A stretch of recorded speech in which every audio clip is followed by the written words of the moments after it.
साक्षात कुबेर भगवान आए हैं गोकुल को समृद्ध करने हैं। सब विस्तार से बताती हूँ, आप बैठो तो सही। कुबेर महाराज, चलो जोड़ी बनाते हैं।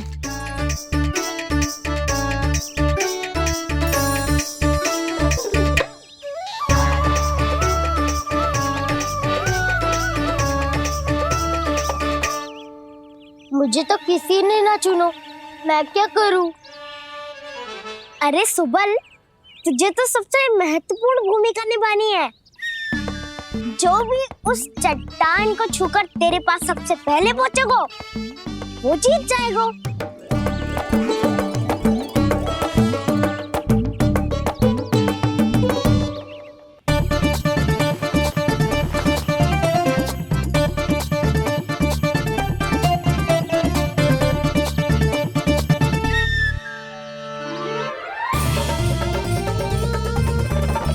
आरंभ करो।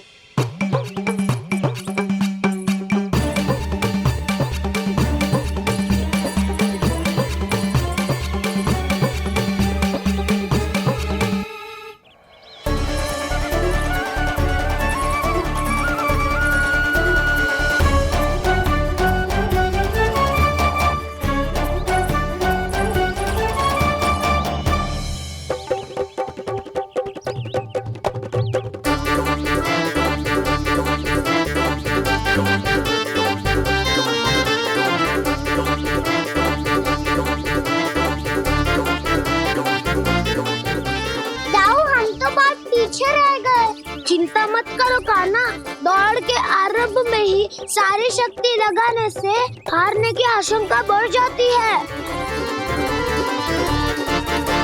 देखो वो दोनों थक रहे हैं, यही समय है अपनी गति बढ़ाने का।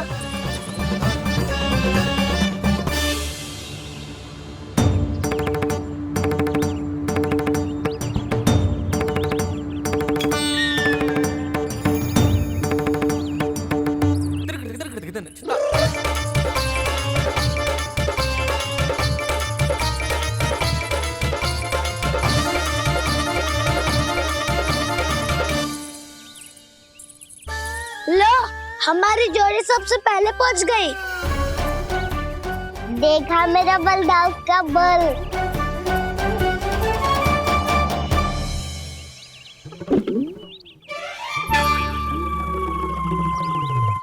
ताऊ, वो देखो।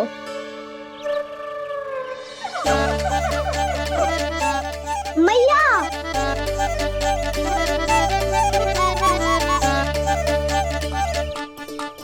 अपने परिवार या अपने सखाओं के साथ या किसी ऐसे व्यक्ति के साथ जिसे उसकी आवश्यकता हो बांट लेना चाहिए, ताकि सबके पास पर्याप्त हो और किसी को भी कुछ कमी ना हो, किसी को वस्त्र के बिना रहना ना पड़े, भोजन के बिना सोना ना पड़े।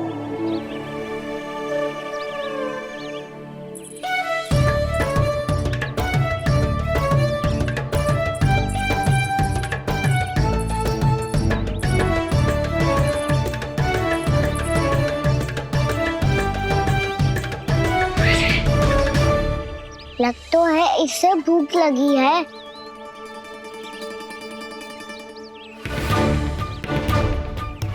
मेरी और क्या देख रहे हो? तुम्हारी पोटली में कुछ तो होगा, दे दो उसे। मेरे नैना मैया ने क्या की थी? जब हम किसी और को देते हैं ना, उससे अनेक गुना नारायण हमें वापिस कर देते हैं।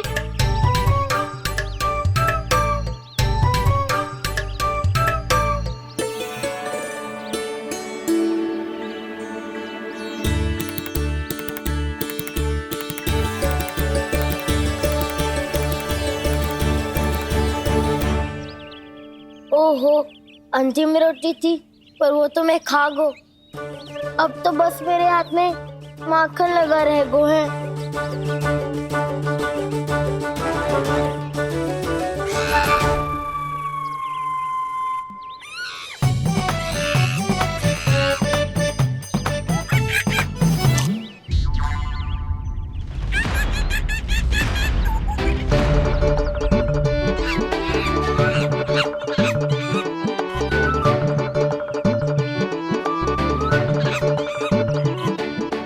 क्षमा करना सखा। तुम्हें देने के लिए मेरे पास कुछ नहीं है। अब आप ही बताओ, कोई 2 गुना मूल्य देगो तो हम शीघ्र ही धनवान बन जाएंगे कि ना? पर कोई 2 गुना मूल्य देगो ही क्यों? हो सकता है कि उनके पास अधिक धन हो, या उनकी तिजोरी में सामान आ रहा हो, या फिर उन्हें भलाई करने का रोग हो। हमें तो आम खाने से मतलब है ना नंदराज। गुटली किनके, हमें क्या लेना देना। मैंने तो निर्णय ले लिया है कि उसकी शर्त मान लोगी। बस नारायण को साक्षी मानकर जब प्रण ही तो लेना है कि सारा का सारा दूध, घी, माखन अब से केवल उन्हीं को देना है मैंने। बस इतनी मांग रखी है उसने? हाँ, आपको विश्वास ना हो रहा हो तो गोकुल में किसी से भी पूछ लियो। 2 गुना दाम दियो है परमानंद जी ने, इसीलिए तो सबके सब आनंद के सागर में गोते लगा रहे हैं।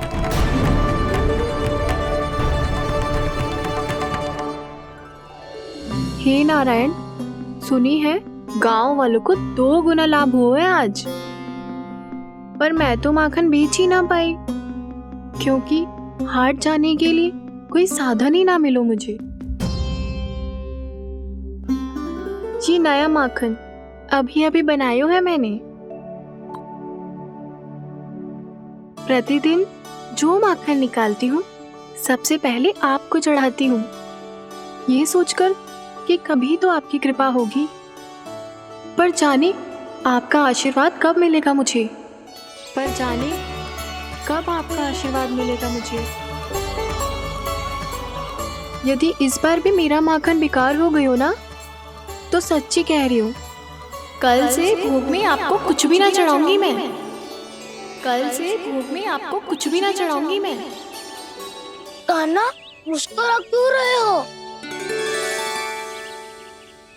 वानर महाराज की भूख कैसे मिटानी है पता है मुझे।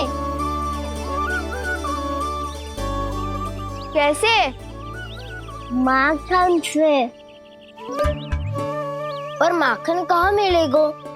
सावित्री मौसी के घर से। तो क्या तुम फिर से माखन चुराने की सोच रहे हो? डाउन मेरी बात प्रश्न ही नहीं उठता, इसकी अनुमति नहीं दूंगा मैं। गोकुल वासियों को ऐसा वचन देने की अनुमति ना दे सकता मैं। बिना सोचे समझे कैसे वो किसी अपरिचित व्यापारी के शब्दों पर विश्वास कर सकते हैं?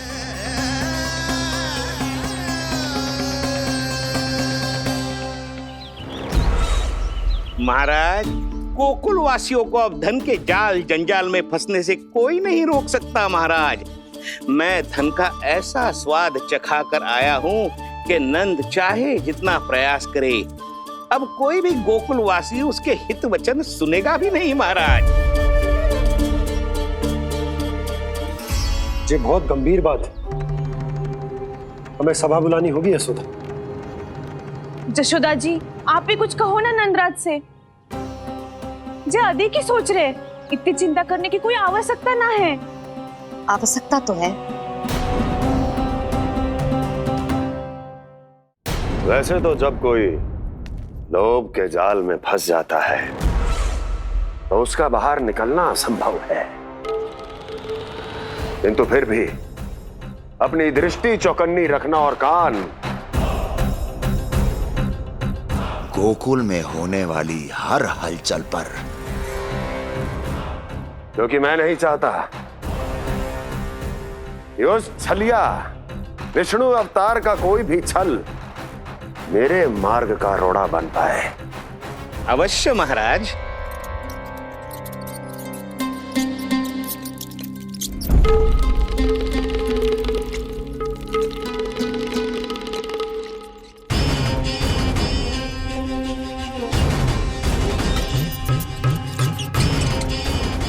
लोभ। ध्यान रहे परमानंद, गोकुल वासियों पर लोभ का प्रभाव हर बीतते क्षण के साथ बढ़ता चला जाना चाहिए। महाराज, जैसे किसी कबूतर को बिल्ली दबोच लेती है, वैसे ही मेरा फैलाया हुआ लोभ गोकुल वासियों को अपने पंजों में दबोच लेगा, सब झटक लूंगा।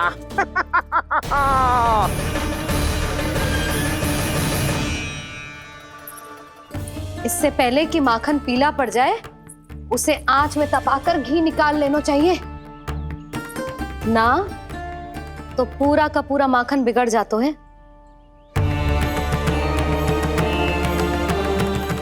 मैं अभी भोला से कहकर सारे ग्वाल ग्वालियरों की सभा बुलाता हूं। मुझे सबसे बहुत महत्वपूर्ण विषय पर बात करनी है।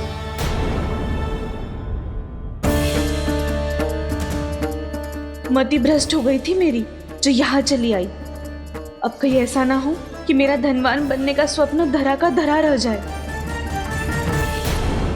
सुलक्षणा, चिंता मत ही करो। अरे हम सबसे पहले तो वे अन्न के बारे में सोचते हैं। वे गोकुल वासियों को लोभ के फेर में कछु अनुचित ना करने देंगे।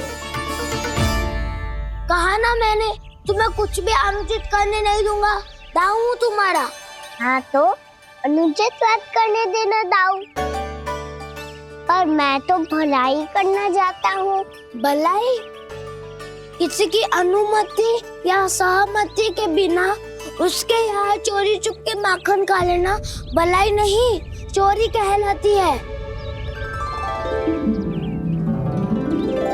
सखाओ, तुम ही बताओ, किसी भूखे प्राणी के लिए भोजन की व्यवस्था करना क्या होता है? भलाई। पड़े पड़े माखन चढ़ने के स्थान पर किसी का पेट भरे, वो क्या होता है? भलाई। किसी की मन की इच्छा पूरी करना क्या होता है? भलाई। ठहरो ठहरो, चोरी करके किसकी मन की इच्छा पूरी करोगे तुम?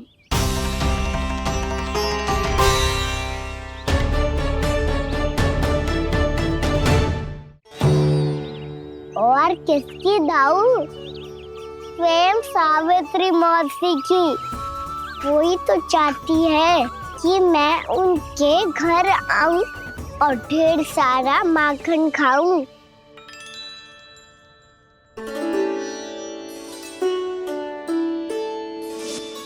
तो फिर अगला घर आपका। क्षण भर तो ऐसा लगो जैसे कान्हा ने मेरे मन की इच्छा सुन ली हो। वैसे कितना अच्छा हो तो यदि सुन ही ले तो। तुम्हारे कहने का अर्थ है कि सावित्री मौसी चाहती थी कि तुम उनके घर भी जाओ, जैसे जानकी के घर गए थे। ये बात तो उन्होंने मैया के सामने भी कही थी कि मैं उनके घर जाऊं। ये तो उनका सौभाग्य होएगा। किसी का सौभाग्य बिगाड़ते इतने बुरे ना है हम। ये बात तो सही कही है। मुझे भी कुछ अनुचित ना लगता है इसमें। तुम तो सत्यवादी हो मधुमंगल, तुम्हें क्या लगता है? अब बोल भी दो, वानर महाराज भूखे हैं। वानर महाराज से अधिक भूखा तो मुझे तू लग रहे हो। यदि कान्हा सच्ची में जैसा वानर महाराज की भूख मिटाने के लिए और सावित्री मौसी की इच्छा पूरी करने के लिए कर रहा है, तो दादी के सीख के अनुसार मुझे इसमें कछु अनुचित ना लगता। पक्का हम सच में चोरी नहीं भलाई करने जा रहे हैं। सही कहा दाऊ। यदि भूखे असहाय वानर महाराज का पेट भरोगे तो इसका असली पुण्य तो सावित्री मौसी को ही मिलेगा। इसका अर्थ तो ये हुआ कि कान्हा सावित्री मौसी के घर माखन चुराने नहीं जाएगा, बल्कि उसे दुगना कर देगा। बात तो सही है, तो फिर मैं तुम्हें नहीं रोकूंगा।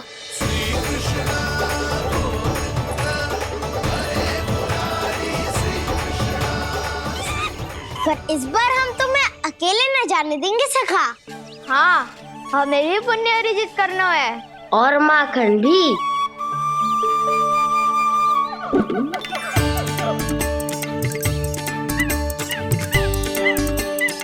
लगता है देव वानर महाराज भी हमारी टोली ऑमलेट होना खाते हैं।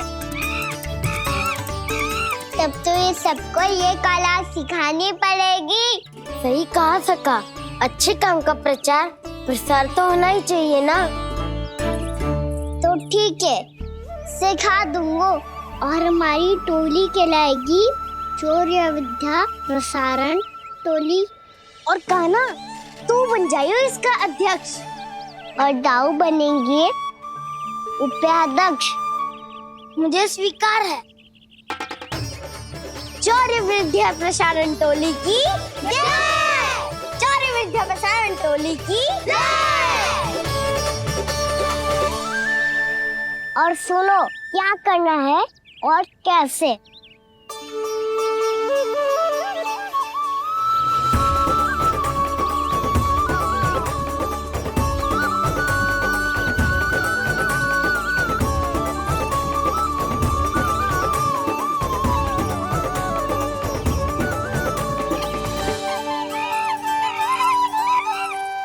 आया कन्हैया रे आया रे माखन का चोर, रोके रुके ना ये सरपट लगाता है दौड़। तुम सब वहाँ छुप जाओ, मैं भीतर देखता हूँ। ना ध्वनि कोई हो ना पता कुछ लगे, आए चुपके से ग्वालों की टोली। चाहे कितना बचाओ छिपाओ कहीं, सारा मक्खन ये कर जाए खाली। मुख से तो लगता है सरल ये बड़ा भीतर से चंचल ये छल से भरा है ये नटखट बड़ा चिच्चोर।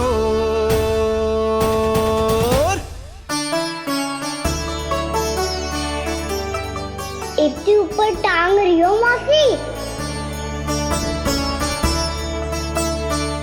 कान्हा सच में आ गयो तो मैं तो धन्य हो जाऊंगी।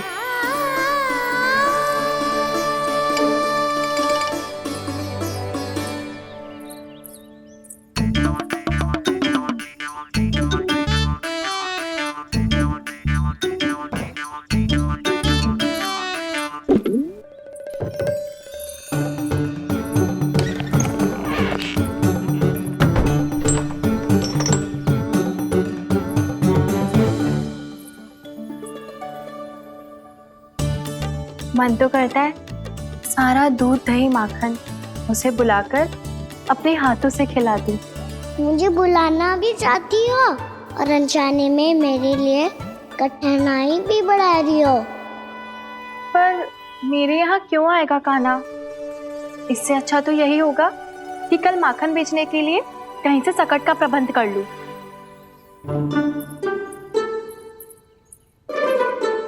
छुप जाओ छुप जाओ।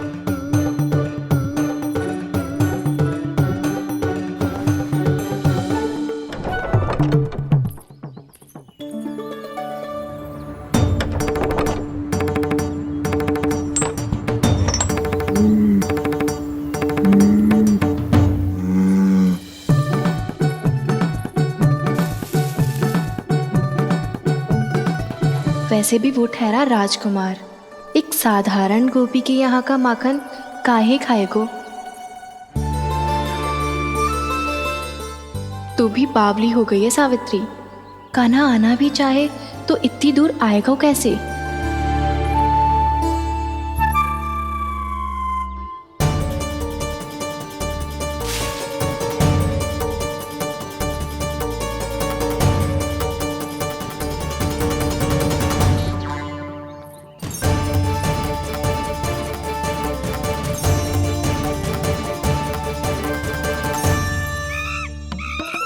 ओ मैया,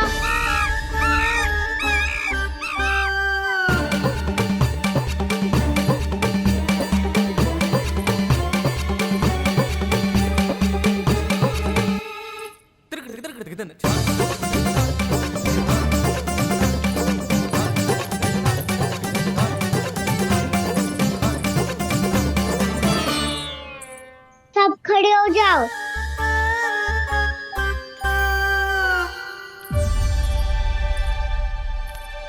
सच्ची मैं भी कितनी बावली हो गई हूँ ना। जब नंदवन की ओर जा ही रही हूँ तो कान्हा के लिए थोड़ा सा माखन ले जाती हूँ।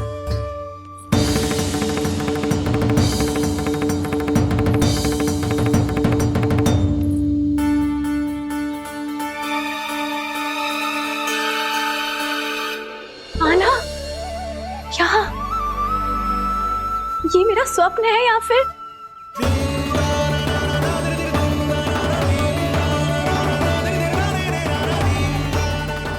ये सारे बालक यहाँ क्या कर रहे हैं कान्हा के साथ? क्या जानकी सत्य कह रही थी? कान्हा यहाँ पर माखन चुराने आया है। मुझे स्वयं जाके इसे माखन खिलाना चाहिए। चलो सावित्री मौसी के वापस लौटने से पहले मैं कार्य समाप्त करके वापस भी जाना है। कोई पकड़ी मत जाना।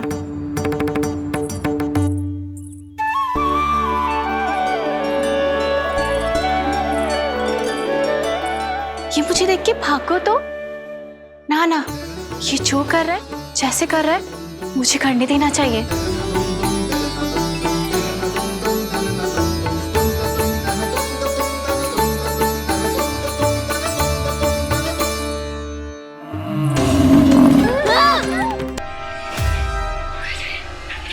हे नारायण मैया,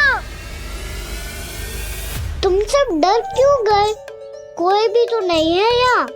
पर वो तो है सावित्री मासी का रक्षक बलदार।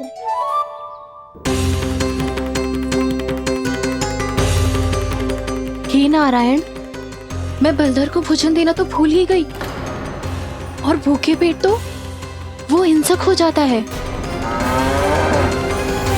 कान्हा, तूने सुना है ना कैसे सींग घुमा के और लाते उठा उठा के मारता है? बलराम नहीं है जो तुम्हारी रक्षा करेगा, बलधर है वो। बहुत कथाएं सुनी है इसके क्रोधित स्वभाव की, पर अपनी आंखों से ना देख लो। चल खाना, लौट चल।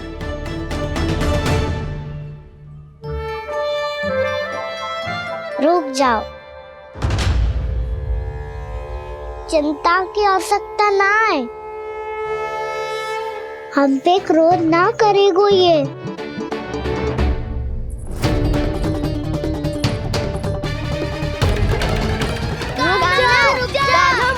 रुक जा कान्हा, रुक जा कान्हा, लौट जाना।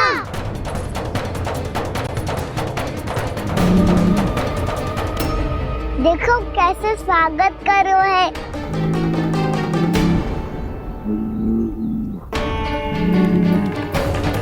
व्यर्थी भयभीत हो तुम सब।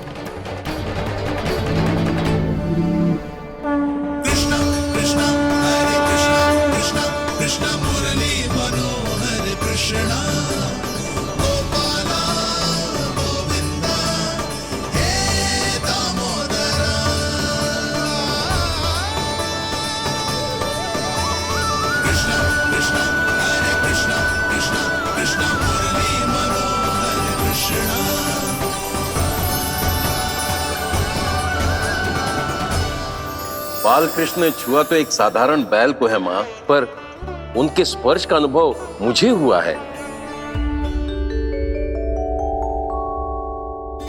बलधर, ये जो वानर महाराज है ना, ये मेरे सखा है। बहुत भूखे हैं ये, इसीलिए हम इनके लिए तरीक माखन देने आए हैं। हमारा साथ दोगे ना? मैं भी बहुत भूखा हूँ प्रभु। सावित्री मैया चारा देना ही भूल गईं। आप मुझे खोल दीजिए ना। आप भी अपना कार्य निर्विघ्न कर लीजिएगा और मैं भी घास चर के अपनी भूख मिटा लूंगा।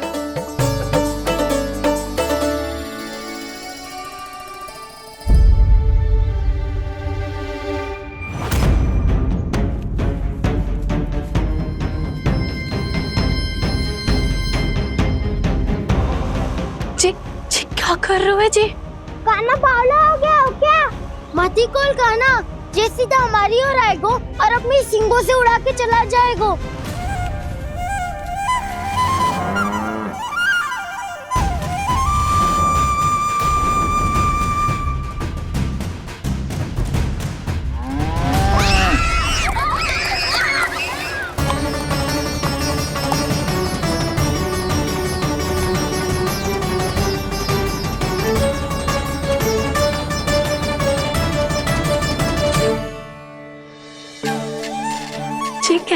संभव है।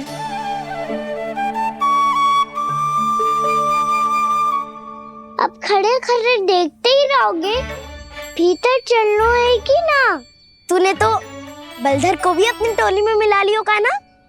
मैया कहती है मैं बात विशेष हूँ, तो अब विशेषता दिखानी तो पड़ेगी। चौर्य विद्या प्रसारण टोली का अध्यक्ष हूँ मैं। चौर्य विद्या प्रसारण टोली? चौर्य विद्या प्रसारण अर्थात चोरी की विद्या का विस्तार करना। प्रभु, ये बाल कृष्ण कैसी सीख दे रहे अपने सखाओं को? द्वार तो बंद है, भीतर प्रवेश करने का कोई उपाय तो खोजना पड़ेगा। सच्ची में मति भ्रष्ट हो गई है मेरी। अब अंदर कैसे जाएगा कान्हा? कहीं वापस ना चला जाए। मिल गो उपाय कान्हा।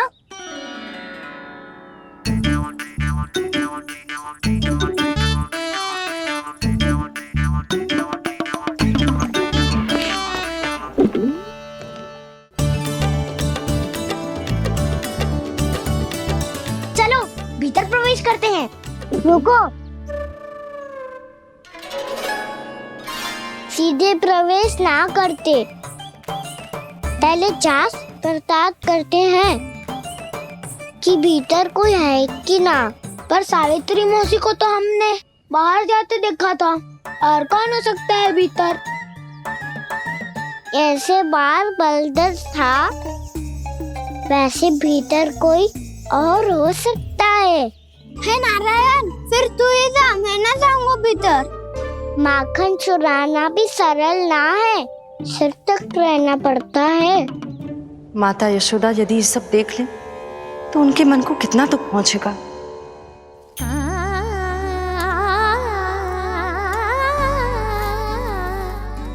ऐसे जो ठीक ना है लल्ला।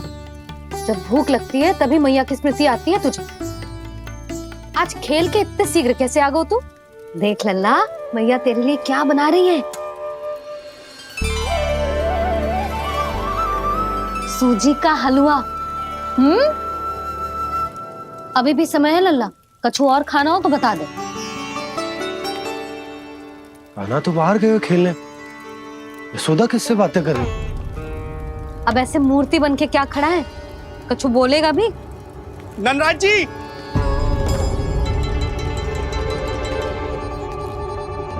नंदराज जी, लगभग सभी को सभा की सूचना दे दी है, और जो तनिक दूर रहते हैं उनके बंसी गए हुए सूचना देने के लिए, और उपनंद भैया आपकी चौपाल में प्रतीक्षा कर रहे हैं। चलो।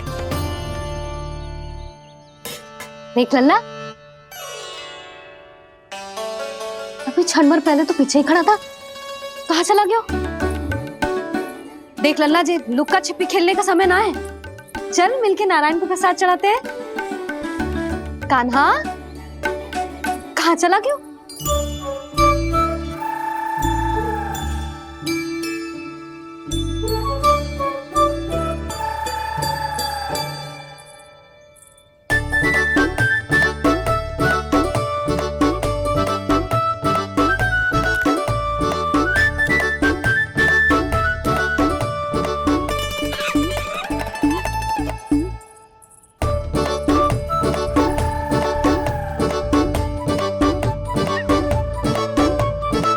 पशुओं से तो ऐसे बात कर रहे हो जैसे इनकी भाषा समझते हो।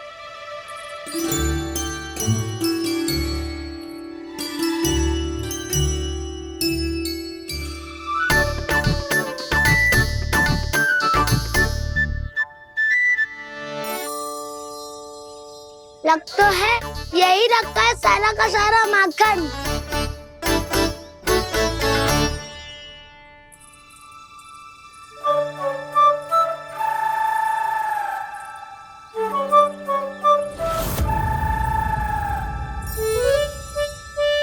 कान्हा, मुझे प्रयास करने दे, मैं आसानी से कर लूंगा।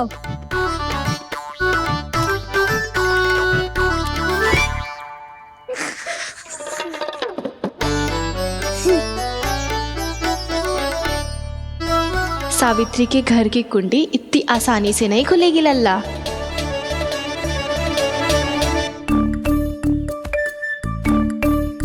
कहो तो मैं ही तोड़ दूं द्वार। ना ना, चिंता मत ही कर काना, पीछे मुड़ के देख, सारा का सारा माखन ऊपर ही तो लटक रहो है। कोई लाभ ना होगा गाऊ, माखन तो वो रो।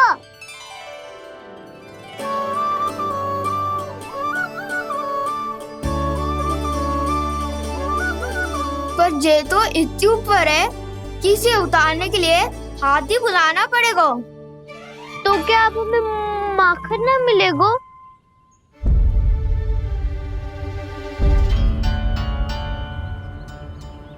मुझे क्या पता था कान्हा कि तू सच्ची में आने वालो है।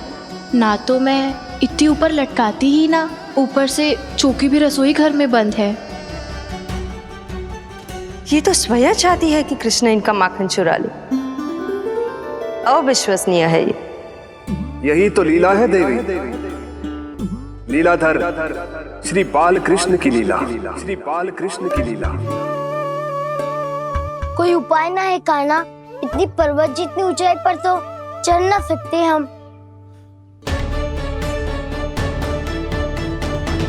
चढ़ सकते हैं सखा, यदि हम ही पर्वत बन जाए तो कुछ भी कर सकते हैं। इतनी चतुराई कहाँ से लायो है जे?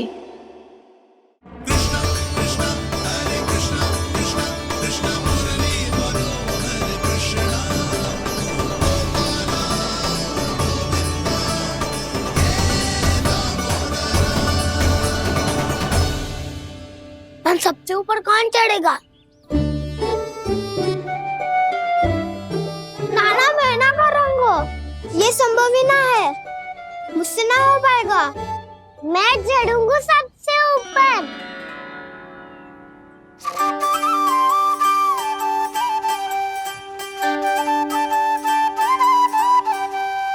आया कन्हैया रे माखन का चोर।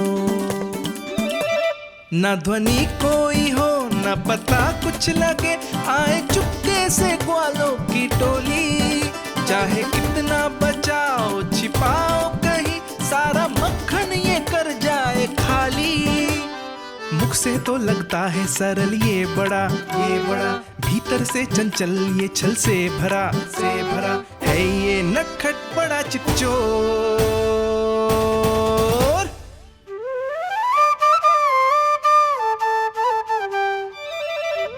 भोला भाला कान्हा है माखन का चोर, भोला भाला कान्हा है माखन का चोर, भोला भाला कान्हा है माखन का चोर, भोला भाला कान्हा है माखन का चोर।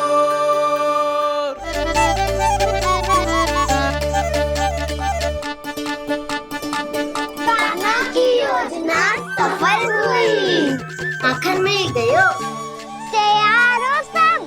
हाँ। तो लो फिर। अब खाएगो जे मेरा माखन।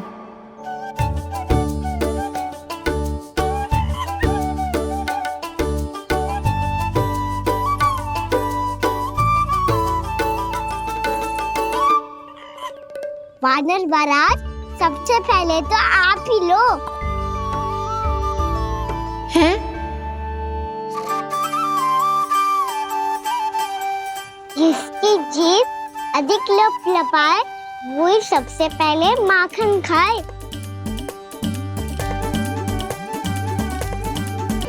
स्वयं हाथों से अपने ये बांटे, पूरी टोली को माखन खिलाए। बड़ा नटखट है नंद किशोर। लो दाऊ, ये आपका। सारा माखन जे इन सब में बांट रहो है, स्वयं ना खाएगो। भोला भाला कान्हा है माखन का चोर, अरे भोला भाला कान्हा है माखन का चोर, अरे भोला भाला कान्हा है माखन का चोर। इतनी देर बाद ही सही, अब खा रहे जी मेरे हाथ का माखन। प्रभु, ये जो भी करते हैं उसके पीछे कोई ना कोई उद्देश्य अवश्य होता है। मैं ये जानने के लिए आतुर हूं कि इस माखन चोरी की लीला के माध्यम से कौन सा संदेश देना चाहते हैं ये। बस यही कि यदि कोई भक्त सच्चे हृदय से भगवान का स्मरण करे तो भगवान अवश्य आएंगे और अपने भक्तों के कर्मों को सुधारने की प्रक्रिया प्रारंभ कर देंगे। फिर चाहे वो भक्त जानकी हो या सावित्री। कृष्ण माखन नहीं खा रहे देवी, ये तो अपने भक्तों के दुष्कर्मों को मिटा रहे हैं ताकि उन्हें जीवन और मृत्यु के चक्र से मुक्ति दिला सके। पर प्रभु, ऐसे तो सारा संसार इन्हें माखन चोर बुलाएगा। ये माखन आत्मा की तरह है और आत्मा तो सदैव से ही परमात्मा की होती है। इसीलिए कृष्ण जो चुरा रहे हैं वो माखन नहीं, ये तो इन गोपियों की चित है देवी। अब से जो भी व्यक्ति इन्हें माखन चोर बुलाएगा वो इन्हें प्रेम से चित्त चोर कहकर भी पुकारेगा। वो इन्हें प्रेम से चित्त चोर कहकर भी पुकारेगा।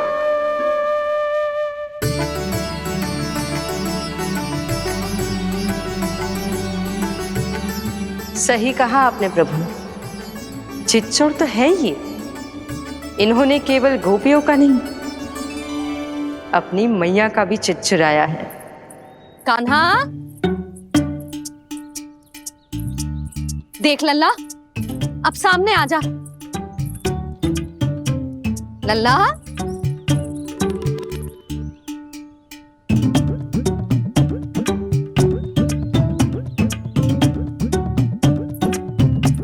मुझे पतो है तू खम्बे के पीछे छुपो है। बाहर निकल।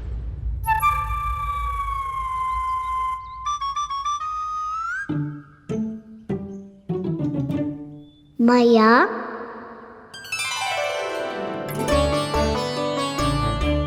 रुक लल्ला,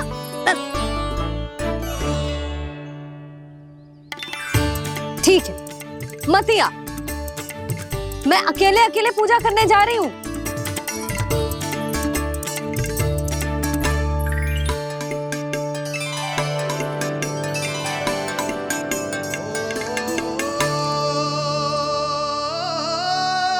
बस ऐसे ही पहले अपनी मैया को सताया कर और फिर अपनी जे निर्दोष सी मुस्कान से मेरा मन मोह लिया कर।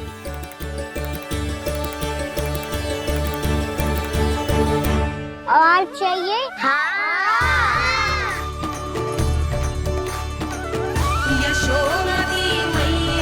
ये तो फिर से माखन बांट रहा है। इसका इतना साहस। यदि यही सब करना तो मुझसे आज्ञा क्यों नहीं ली? मैं अपने हाथों से बहुत प्रेम से खिलाती, पर ये तो चोरी कर रहा है। इसकी आज्ञा ना दे सकती मैं। मेरा माखन व्यर्थ में सब में बांटने चलू है।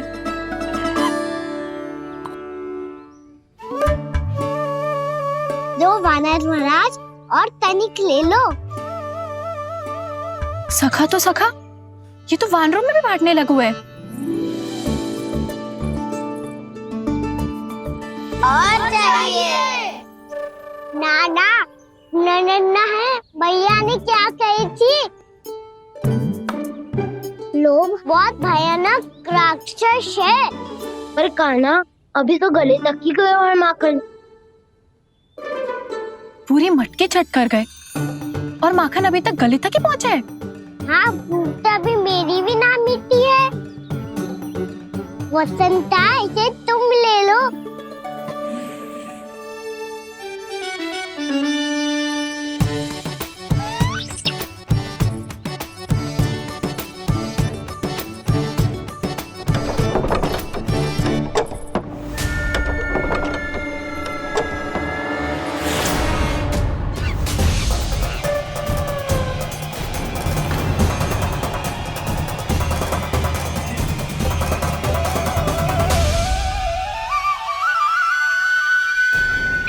बिना लोग बहुत भयानक राक्षस हैं। जी अच्छी बात ना है कान्हा। अभी चल के यशोदा जी को बताती हूँ।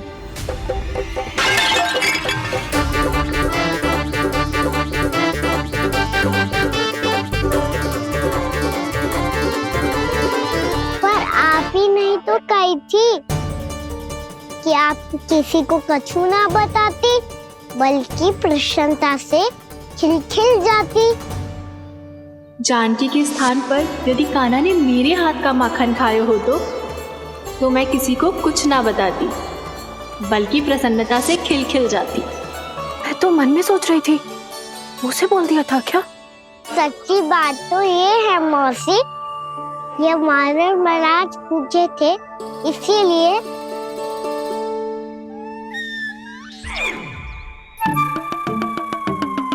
कल मैं इसीलिए ना बेच पाई क्योंकि हाट जाने के लिए सकट ही ना मिलो, और आज बेचने के लिए तो माखन ही ना बचो।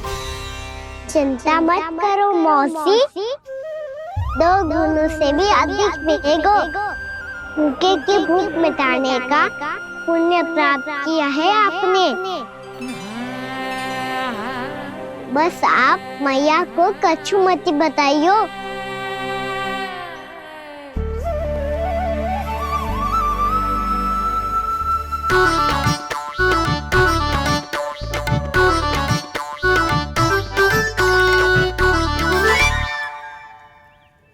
वैसे भी भूखे की सहायता करके मैं अच्छा कार्य ही तो कर रहा था, है ना?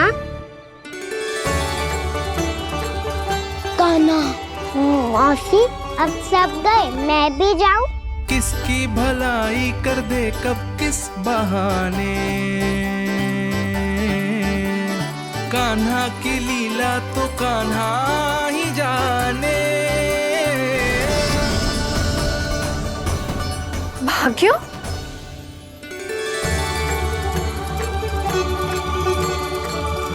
कान्हा,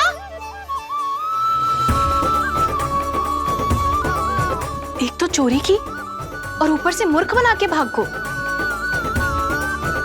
ये ठीक ना है, मुझे यशोदा जीजी को बताना ही होगा, और वो भी इसके घर पहुंचने से पहले।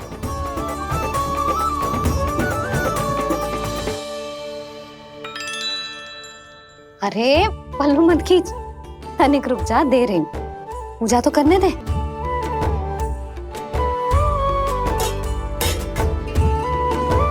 ले, अब जितना मन करे उतना प्रसाद खा।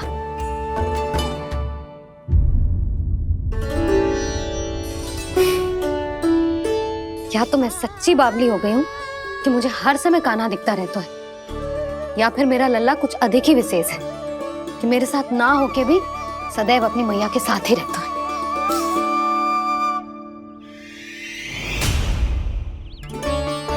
आज तो कैसे प्राण बचे नारायण ही जानते हैं। मैं तो पाऊ को सिर पर लेके ऐसे सरपट भागो, ऐसे सरपट भागो कि पूरे गोकुल में बड़ बोले, इस समय तो बड़ी बड़ी मत हाको।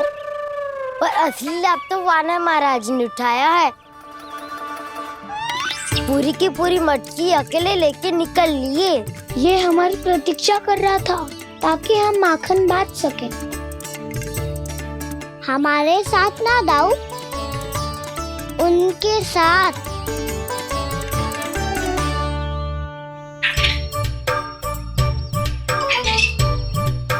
मैं समझ गो कान्हा, एक ना सभी जानवरों की भूख मिट जाए, इसलिए गया था तू सावित्री मौसी के यहाँ माखन चुराने।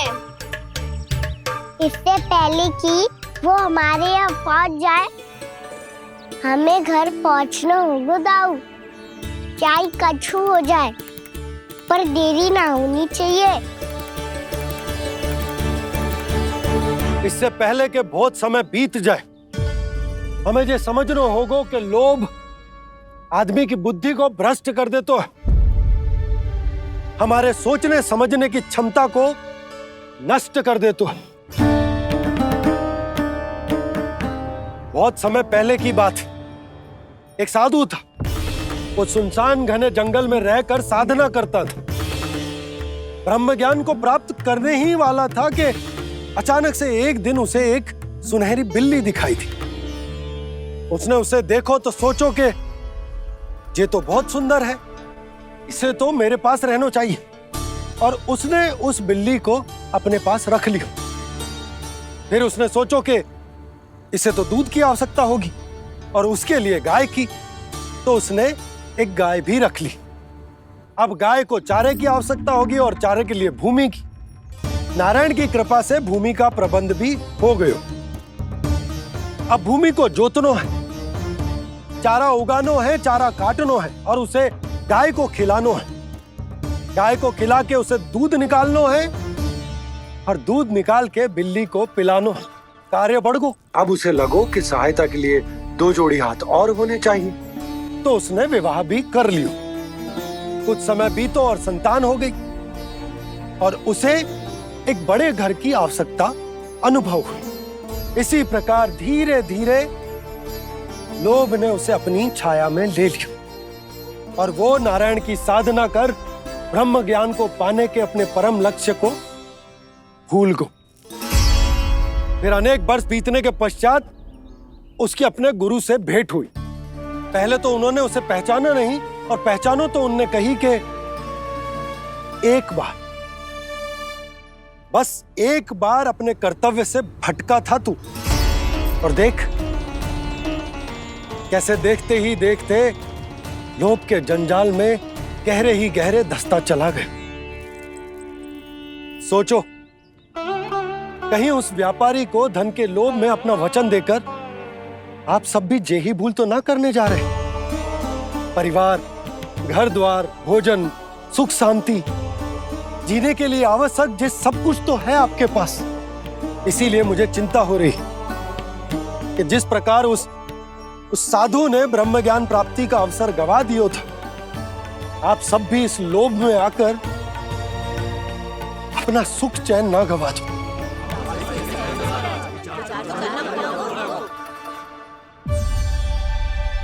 लग तो है बात सबको समझ आ रही है।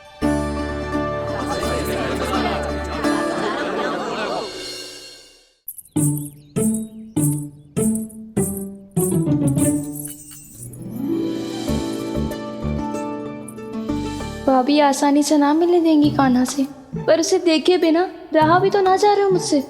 कहाँ है वो? मुझ पे बहुत क्रोध है उन्हें। इतने शीघ्र शांत ना होगा, उन्हें मनाना तो पड़ेगा ताकि मैं नंद भवन में फिर से बिना किसी रोक टोक के आ जा सकूं। पर क्या बोलूं, कैसे मनाऊं उन्हें?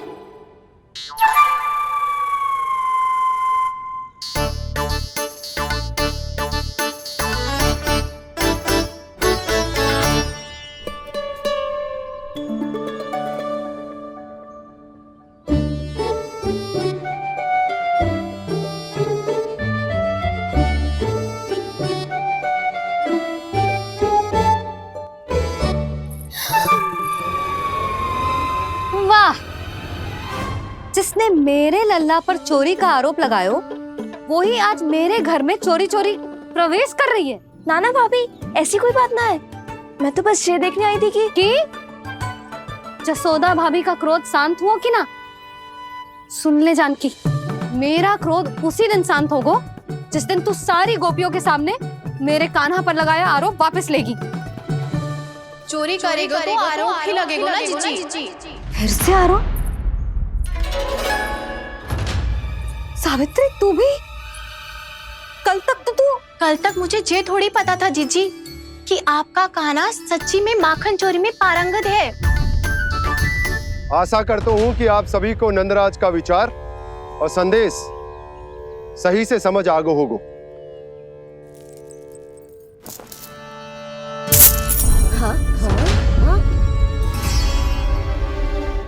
सिक्कों की खनक बता रही है कि पोटली कितनी भारी है। एक ही दिन में कितनों धन पा गई जे। हमें भी इससे अधिक धन अर्जित करना होगा, तभी तो हम अपने उज्जवल का भविष्य उज्जवल कर पाएंगे। पहली बार कछु बुद्धि की बात की है तूने। नंदराज, हमारे मन में आपका बहुत सम्मान है, पर हम जो करना चाह रहे हैं वो लोभ ना है, वो तो विकास है। हाँ हाँ नंदराज, हम अपना और अपने संतानों का भला बुरा सोचे बिना कब तक अपना जीवन इस प्रकार जीते रहेंगे? फिर पिछले 4 वर्षों से हमने आपको कर भी तो ना दियो है। मुझे तो लगता है कि नंदराज की बातों पर शांति से सोच विचार के बाद ही कुछ निर्णय लेना चाहिए। ऐसा मौका बार बार ना तो नहीं, हमें सोच विचार कर निर्णय लेना है सबने।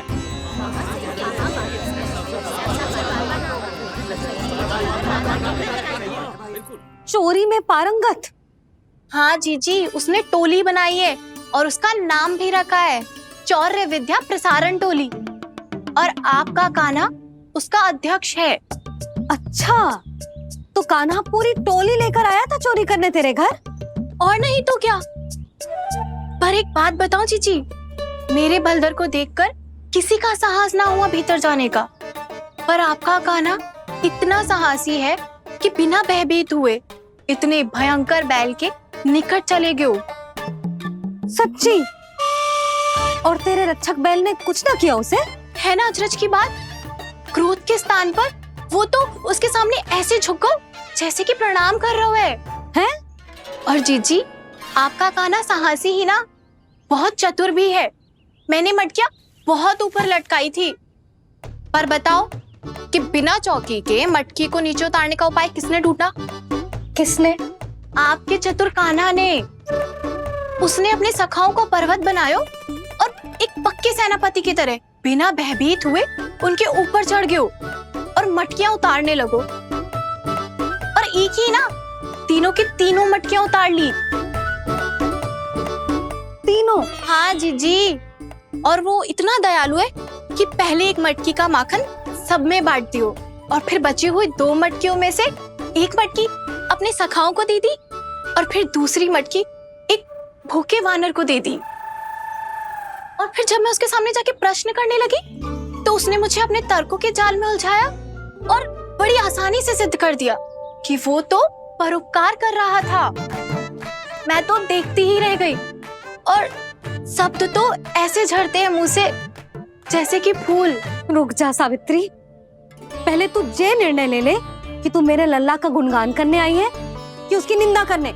निंदा करने ही आई हूँ जीजी। जानकी सत्य कह रही थी, आपका कान्हा माखन चोर ही है और बलराम के साथ भागा था। बलराम क्यों? वो तो साक्षात गरुड़ देव की पीठ पे बैठ के उड़ के आयो है, तभी तो तुझसे बहुत पहले आके यहाँ बैठ गओ ना। आ देख ले, आजा। देखो कैसे बैठ के सब पहरा दे रहे हैं कि कोई पंछी अनाज ना चुगले, और तुम दोनों व्यर्थ में इन सब पर दोष लगा रही हो। कान्हा के निकट जाने का प्रयास भी मत करना। पहले मेरे लल्ला पर आरोप लगाती हो, फिर उससे मिलना भी चाहती हो।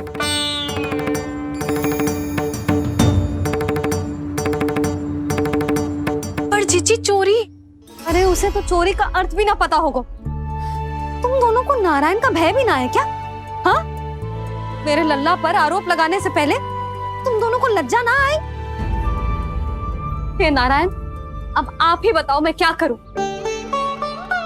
लग तो है किसी की घोर दृष्टि लगी है कि बार बार मेरे लल्ला पर आरोप लगते हैं। किसी की क्या, तुम दोनों की दृष्टि लगी है। या तो तुम दोनों मनगढ़ंत कथाओं को सत्य बताना छोड़ दो, या फिर कृपा करके मेरे घर आना बंद कर दो।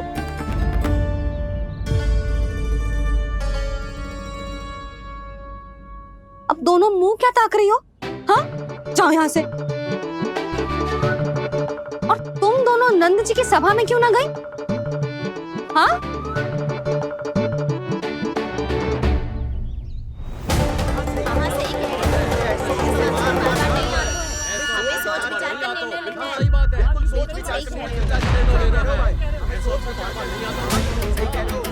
जी कौन? पहले तो कभी ना देखो इसे।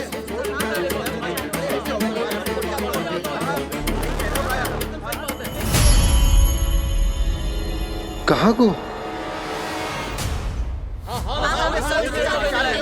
बस करो।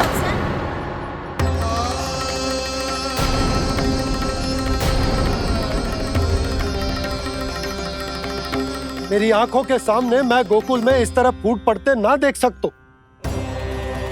राजा हूं मैं, परंतु आज तक मैंने कोई भी निर्णय आप सब पर ना थोपो और ना ही आज थोपूंगा। मुझे पता है आप सबके पास कल सूर्यास्त तक को समय, इसीलिए मेरी विनती है कि आप घर जाकर रात्रि को इस बात पर पुनः विचार अवश्य कीजिएगा। सोचिएगा कि कोई भी व्यापारी अविश्वसनीय रूप से सस्ता क्रय विक्रय क्यों करेगा जब तक कि उसका कोई छुपा हुआ लाभ ना हो। हमें सोचना होगा कि कहीं हम उसके बिछाए जाल में फंस तो ना रहे।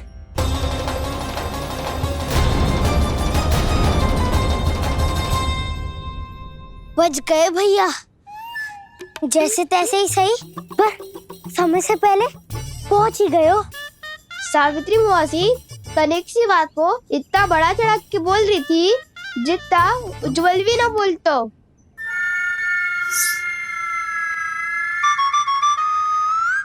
वैसे आनंद तो बहुत आयो, सच्ची।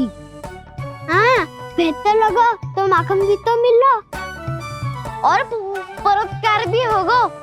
बता काना, और किसके घर जाना है अब? आज ही तो हमें शिक्षा मिली है, इतनी शीघ्र भूल गए तुम सब। लोग के चक्कर में पड़ोगे तो फंसोगे। लोग के चक्कर में पड़ोगे तो फंसोगे।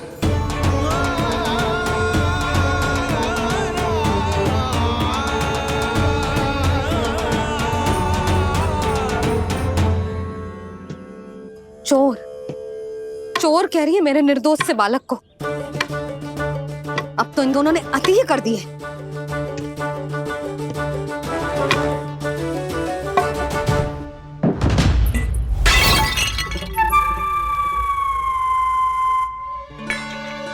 से भी अभी फूटना था। वैसे ही मैं इतनी चिंतित हूं। कैसे समझाऊं इन गांव वालों को?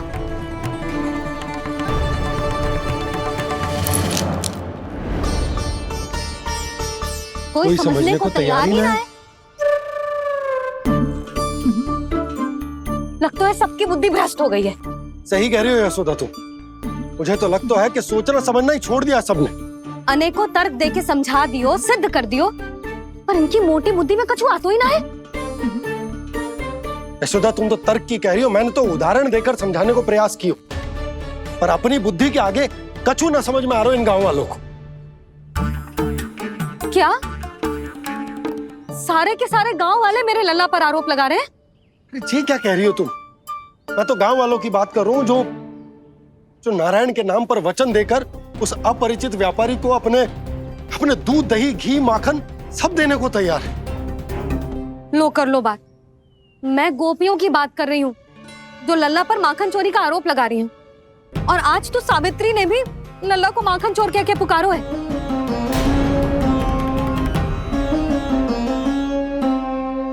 सावधान यशोदा, कहीं बड़ा होकर माखन चोर ना बन जाइए। अच्छा, ये सब आप छोड़ो। स्त्रियों की बात है, मैं संभाल लूंगी। आप ये बताओ सभा में क्या हुआ? गोकुल में फूट पड़ गई यशोदा, लोभ की फूट।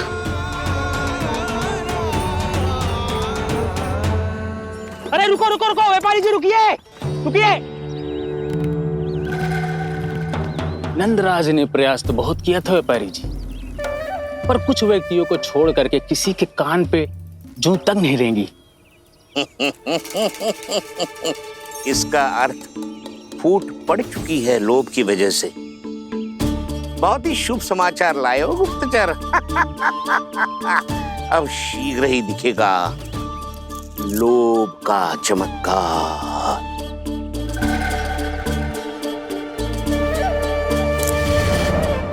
लोभ से बचने को जो पाठ हम कान्हा को पढ़ा रहे थे ना, आज वही पाठ मैं इन गांव वालों को समझाने में असमर्थ रहा। आप चिंता मत करो जी, धीरे धीरे सब ठीक हो जाएगा। तब तक बहुत देर हो जाएगी यशोदा। गोकुलवासी मेरे अपने, उन्हें अपनी आंखों के सामने मैं भूल करते ना देख सकता। वो सुलक्षणा वो उस व्यापारी के प्रभाव में आ गए और शंकरी मौसी और सुमति भी सुलक्षणा के मार्ग पर ही चल रही।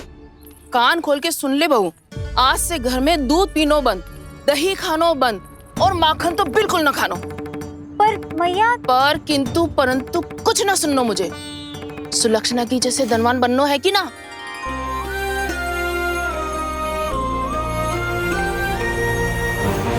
तो फिर जैसा मैं कहती हूँ वैसा कर, तभी तो अधिक से अधिक दूध दही माखन बेचकर अधिक से अधिक धन अर्जित कर पाएंगे हम। सुलक्षणा को उस व्यापारी की तरह धनवान बनना है और शंकरी मौसी को सुलक्षणा की तरह। ऐसे तो पूरा गांव ही लोभ में पड़कर कल उस व्यापारी के पास पहुंच जाएगा। अब तो फिर स्त्रियों को मुझे अपने ढंग से समझाना पड़ेगा। अब गोकुल वासियों को चाहे कोई भी कितना भी समझा ले, बुझा ले, ज्ञान बांटे, उन्हें केवल एक ही भाषा समझ में आएगी, लोभ की भाषा। लगता है आपके पास बहुत उत्तम योजना है व्यापारी जी। सब झटक लूंगा।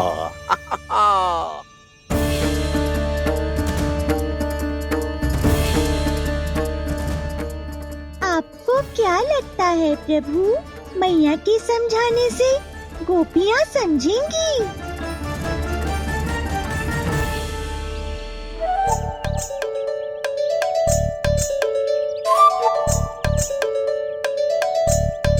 कान्हा, और कितनी प्रतीक्षा करवाएगो? अब बता भी दे, माखन चुराने किसके घर जाना है?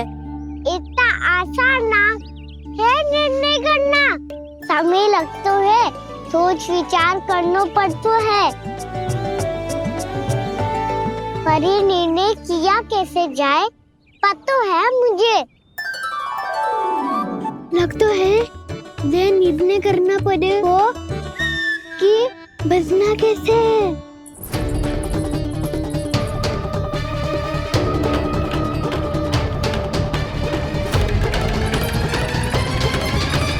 सावित्री मौसी ने हमारे चौर्य विद्या प्रसारण के बारे में सबको बता दियो क्या?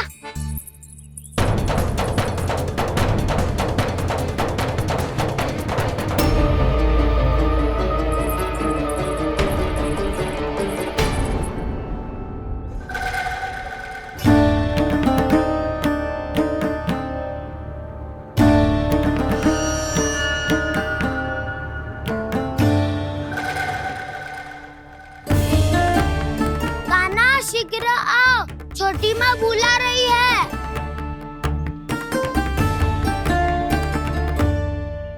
अब डांट भी पड़ेगी और कुटाई भी होगी।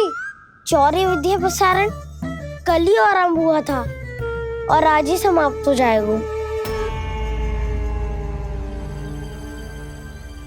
सब इतने गंभीर क्यों है आज? गंभीर तो होंगे ही ना दाऊ, क्योंकि मैया आज अच्छा वाला पाठ पढ़ाने वाली है।